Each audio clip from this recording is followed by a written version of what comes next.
What I have here is the popular ZV-E10 Mark I, which I've been using for about over a year. I've recorded many B-roll clips for YouTube videos, top-down shots. I've taken it on holiday with me to take photos and video. Overall, great hybrid portable camera. And this is the Mark II, which I've been using for about a month. And I wanted to do a comparison between the two, share what I've learned that's different, what's improved, what hasn't changed or remained the same, and a couple of tips that I've learned on the way so you can get the best out of either camera. And this isn't a super in-depth comparison where I'm going to be comparing pixel to pixel, more of an overview and my real honest experience of using both cameras. So to give you a high-level rundown of the key differences between the two, you now get a 26 megapixel sensor on the Mark II versus a 24 megapixel sensor on the Mark I. And that's allegedly the same sensor as the A6700 and FX30. Size, the Mark II is slightly larger. You may prefer this, you may not. Battery is different, slightly larger on the Mark II, which results in more battery life. And the next 2 or 3 points may persuade you towards the Mark II, and that is you now get 10-bit 4:2 video recording, whereas the Mark I, you got 8-bit 420 recording. For some, this might be the reason for getting the Mark II, and now you get 4K 60p slow motion recording. And with the Mark II, you now get the upgraded Sony mini system, which you'll find on the more modern Sony cameras like the A6700 and ZV-E10, which is a little bit easier to navigate. Now, for the things that haven't changed in both, sadly, no EVF, unfortunately, no IBIS, and no change in the microphones that I've noticed either. Now, there are a few more subtle additions in the Mark II, and I'll share this as we go throughout the video. But what has it been like using the new Mark II with that new 26 megapixel sensor? Is there much difference in the Mark I? Well, after using the Mark II to record a few video clips, the 26 megapixel is great and a welcome upgrade. I think you get pretty decent video footage from the Mark II, and that 10-bit 4:2 recording is great for those that want a bit more professional video quality, especially for those scenes that you'll be shooting with a lot of dynamic range and if you want to do a bit of color grading. But don't let that put you off if you have a Mark I or thinking of getting a Mark I, because in most cases, and for most people, you probably won't be able to tell the difference. Some of the B-roll shots that I've shot with the Mark I for YouTube, for example, I don't think I got a comment about, "Oh no, you're using 8-bit 420 video, upgrade your gear." I haven't, well, not yet. And I don't think anyone noticed. And the fact that 8-bit recording didn't even put me off the purchasing the Mark I in the first place. So it's a nice to have, but I'm not going to say no to the extra upgrade, and I'll take the 10-bit, thank you very much. Now with the Mark II, you also get the new S-Cinetone picture profile, which you'll find in other Sony cameras like the A6700, FX30 and ZV-E10. I personally like this picture profile video because you don't have to do any color grading if you don't want to. I'm lazy. And just use the footage as is. Now it's not the end of the world for the Sony ZV-E10 Mark I. You can get picture profiles 5 and 6, which is Cine 1 and 2, which I think are great picture profiles, giving you a very similar cinematic look. And these are the picture profiles I've been using with the Mark I. It gives a more flatter look, and you can just add a touch of color grading if you wish.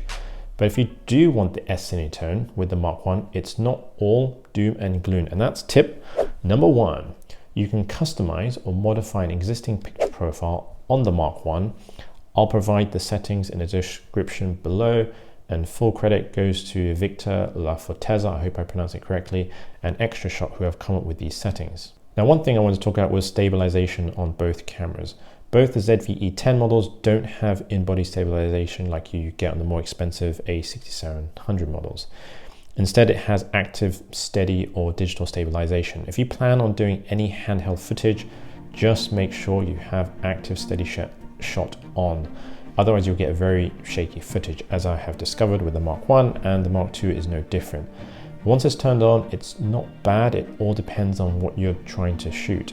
If you are holding a camera and not doing any major movements, you can get pretty decent footage out of both cameras. If, however, you are planning on doing a lot of movements, walking around, may not be the best camera, and you might then want to have a gimbal or a camera with IBIS. Now, if you are planning on doing any video vlogging style content using active steady shot, I think it's okay. It's not too bad as long as you're not planning or running with the camera a lot. And you might want to consider a wide angle lens because you will get some crop in.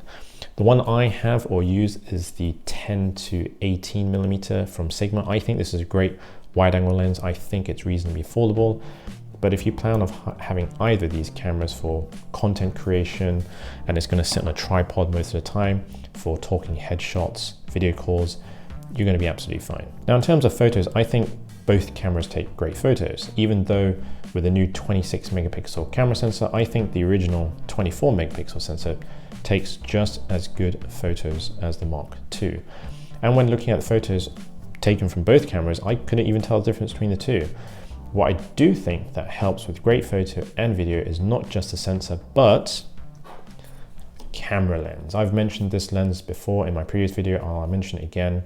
It's the Sigma 18-50 f2.8 contemporary lens. Why do I keep mentioning this? It's because it's a fantastic all-round lens for the money. You can probably get this for around 500, 600 US dollars, depending if there's a sale or discount going on. Otherwise, if you wanted a similar all-round lens, then you have the Sony 16-55 G lens. Great lens. I don't regret purchasing this lens, but it's twice as much. And if the Sigma lens came out before the Sony at the time, I would have just got the Sigma. The other thing worth mentioning with the Mark II is that you can now take HEIF format photos.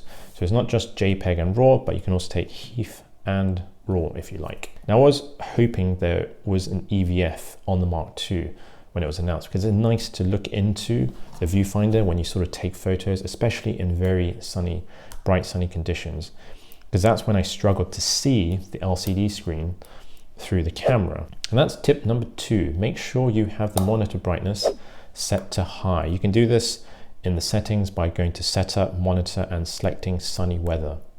The other noticeable feature on the Mark II is now you can do 4K 60 with S&Q mode. So if you like a bit of high quality slow-mo, the Mark II has you covered. Now I want to talk about ergonomics and size, because there's one major important upgrade or enhancement with the Mark II, and it's this thing right here, that toggle switch.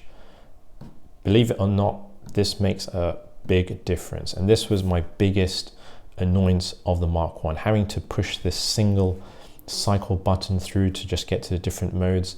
And sometimes you couldn't tell which mode you're on until you have to push another button. Here, a very clear indication and see what mode you're on. So I'm very happy and pleased Sony have addressed this in the Mark II. The other difference, of course, is the size. The Mark II is slightly larger and the Mark I is smaller and lighter of the two. I like both. Both have their advantages. This is more compact and travel friendly. The benefit of the Mark II is it's slightly larger and has a better grip area. I think the grip area is better on the Mark II. The Mark II feels a little bit more grippy, has a bit more friction.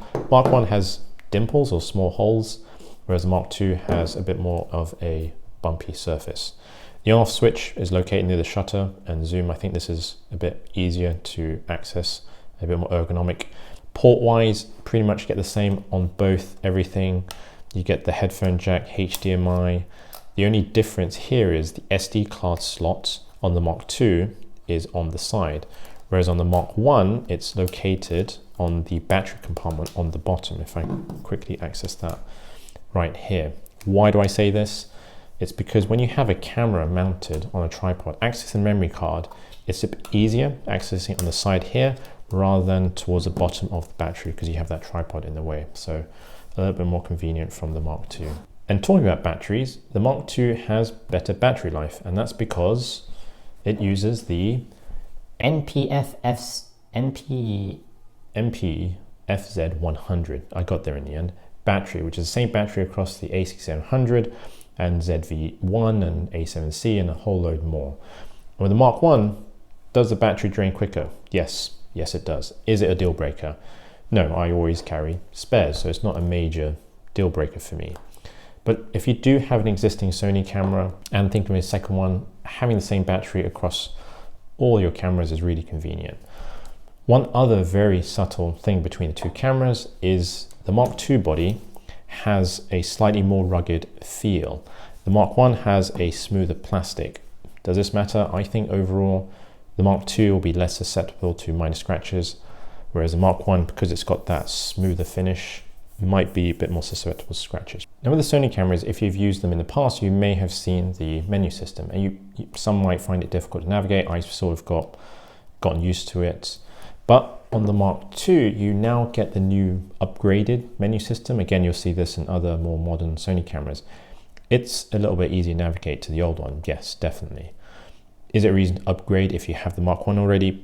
Probably not, but if you are deciding between the two, this could be an additional reason why the Mark II might be more appealing to you than the Mark I. And from my time using both cameras, I've not experienced any overheating and powering down. I haven't put it through vigorous testing. I've had it on recording video for about 30 minutes non-stop, and I've not had any issues. And that's my tip number 3. Make sure the power setting option is set to high. You can go to settings in the camera, power setting option, and make sure that auto power temp is set to high.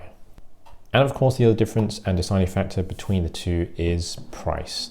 The Mark II is around $1,000 without the kit lens, and the Mark I is around 500, 600, again, without the kit lens. So it's almost double, not quite, but a significant price difference. If you are starting out and looking for an affordable interchangeable camera or a cheap second camera, I don't think you can go wrong with the Mark I. You will get a very reliable camera for a very affordable price. And with the Sigma lens, it'll take your budget to just over $1,000. And then you have a great camera that lasts you for many years ahead. If you want an ever so slightly professional camera with 4K, 422 recording and 4K 60p, and you don't need that in-body stabilization so much, and you want to save some money as opposed to getting, say, the A6700, which does have IBIS, then it's the Mark II. All right, thanks for watching. Hope you found it useful and entertaining. My name is Chen, and I'll see you on the next video. Peace.